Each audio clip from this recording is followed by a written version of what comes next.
बिस्मिल्लाहिर्रहमानिर्रहीम। अस्सलाम वालेकुम। उम्मीद करता हूँ आप सब खैरियत से होंगे। आज की जो इस वीडियो में हम फ्यूचर इंडेफिनिट टेंस के बारे में पढ़ेंगे, जिसको उर्दू में ज़माने मुस्तक़बिल मुतलक कहते हैं।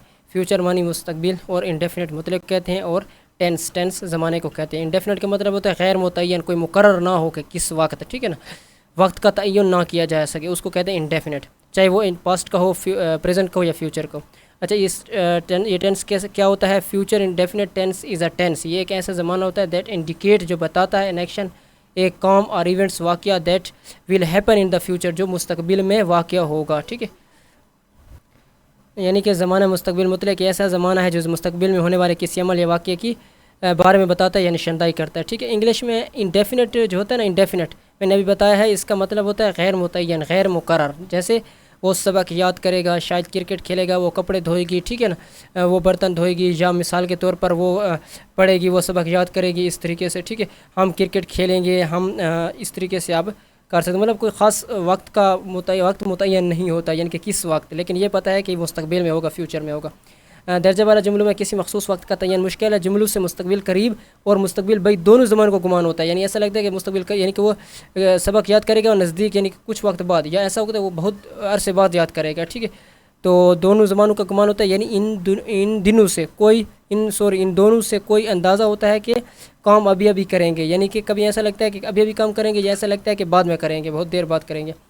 यानी ये गलत लिखा हुआ है। यानी इन जुमलों से एक तो ये अंदाज़ा होता है कि काम अभी अभी करेंगे, दूसरा गुमान ये होता है कि कुछ वक्त बाद शुरू करेंगे। इसलिए ज़माने के लिए मुतल्लिक़ यानी गैर मुतय्यन इंडेफिनिट का लफ्ज़ इस्तेमाल होता है। गैर मुतय्यन इंडेफिनिट का मतलब गैर मुतय्यन, ठीक है। तो नेक्स्ट पे चलते हैं, उसको उर्दू में कैसे पहचानेंगे कि फ़िक्र के में आखिर में क्या होगा, गा गी गे आता है, सही है, विल शैल, सही है। स्ट्रक्चर इसका होगा, यानी कि मैं हर वीडियो में आपको बताता हूँ कि इसका कीमती चीज़ होती है स्ट्रक्चर पे आप ध्यान दिया करें। सबसे पहले इसमें सब्जेक्ट इस्तेमाल होता है, जो कि हर टेंस में हम पढ़ चुके हैं। सब्जेक्ट फ़ाइल काम करने वाले डूअर को कहते हैं। हेल्पिंग वर्ब, इसमें जो हेल्पिंग वर्ब यानी कि इमदादी फ़ाइल कौन सी होती है?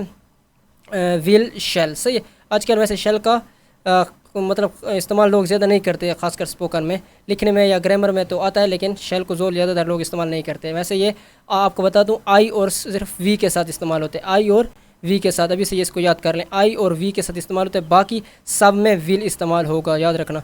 फिर मेन वर्ब यानी असल वर्ब, जिसको हम बेस फार्म भी कहते हैं, सही है। मेन वर्ब की फ़र्स्ट फार्म होगी, इस्तेमाल होगी, याद रखना। सेकंड फार्म सिर्फ पास्ट इंडेफिनिट में, थर्ड फार्म सिर्फ परफेक्ट में, चाहे पास्ट का, चाहे फ्यूचर का, चाहे प्रेजेंट का, ठीक है। थर्ड फार्म परफेक्ट में इस्तेमाल होती है, और फर्स्ट फार्म के साथ ING सिर्फ कंटिन्यूस में होती है, चाहे तीनों टेंस के कंटिन्यूस में इस्तेमाल होती है, और लास्ट में ऑब्जेक्ट इस्तेमाल होता है, जो सेंटेंस का आखिरी हिस्सा होता है वो ऑब्जेक्ट होता है, सही है।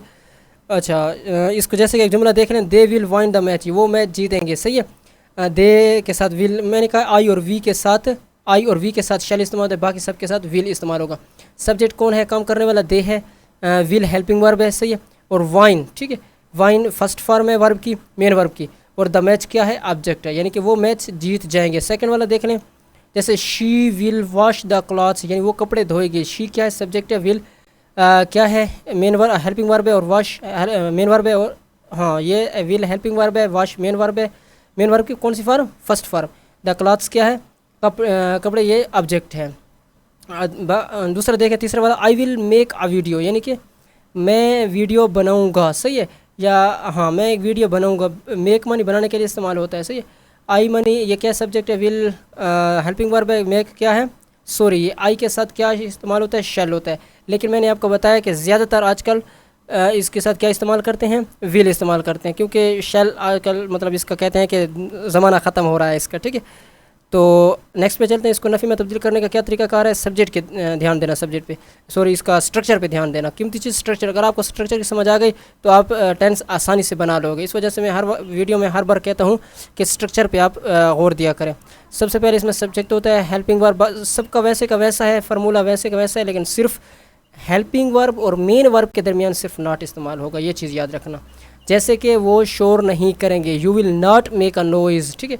यू मनी, तुम, विल मनी, ये यू मनी सब्जेक्ट है, विल हेल्पिंग वर्ब है, नॉट हेल्पिंग वर्ब के आगे आ गया है, और मेक क्या है? मेन वर्ब है, और इससे पीछे आ गया, मतलब हेल्पिंग वर्ब और मेन वर्ब के बीच में नॉट, यानी कि नफ़ी, नॉट वैसे नफ़ी के लिए इस्तेमाल होता है ना, तो नॉट दरमियान में आ जाता है, ठीक है। बाकी वैसे का ऑब्जेक्ट का वैसे रहेगा, सही है। आगे वाला देखें, she will not write a letter, वो ख़त नहीं लिखेगी, सही है।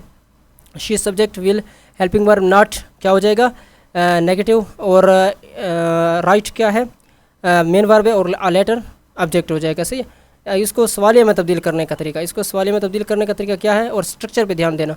सबसे पहले कोई सी भी मतलब कि इसको सवालिया बनाने के लिए इंटरोगेटिव, सवालिया को उर्दू इंग्लिश में इंटरोगेटिव कहते हैं, इंटरोगेटिव बनाने के लिए हेल्पिंग वर्ब को आगे ले आना। सही है।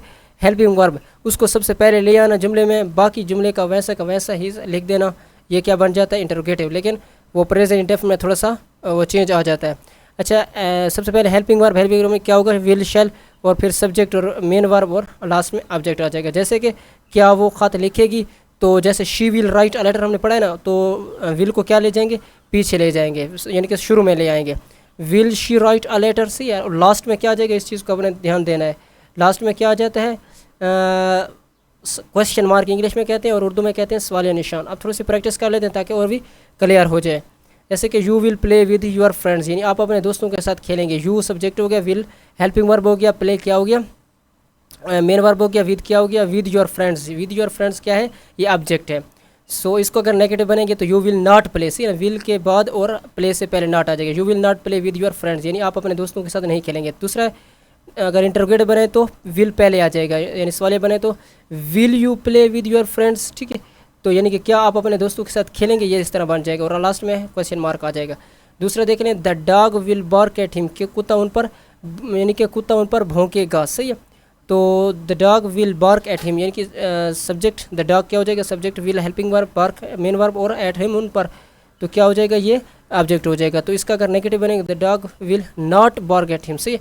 और इंटरोगेटिव बने तो सवालिया बने तो विल पहले आ जाएगा, will the dog bark at him, question mark last में आ जाएगा। सही है। तीसरा देख लें, we shall go to school tomorrow, हम कल स्कूल जाएंगे। तो इसका सब्जेक्ट देख लें, सबसे पहले सब्जेक्ट आता है, फिर हेल्पिंग वर्ब, फिर मेन वर्ब, आखिर में टू स्कूल टुमारो, ये क्या हो जाएगा, सारा ये वाला हिस्सा ये ऑब्जेक्ट बन जाएगा। सही है। तो अगर नेगेटिव बने तो we shall not go to school tomorrow, अगर इंटरोगेटिव बने तो shall we go to school tomorrow. सही है, आखिर में क्वेश्चन मार्क आ जाएगा। बाकी ये तुम देख लेना, वीडियो लंबी हो रही है। तो उम्मीद करता हूँ ये आपको इसकी समझ आ गई होगी। अगर कहीं पर आपको मसला पेश आ रहा हो, यानी कि समझ नहीं आई हो, या मतलब कि कुछ कन्फ्यूजन आपको पैदा हो रही हो, तो उसमें आप कमेंट्स में पूछ सकते हैं। वीडियो अच्छी लगी हो लाइक कीजिए, चैनल सब्सक्राइब कीजिए। मिलते हैं अगली वीडियो में। शुक्रिया।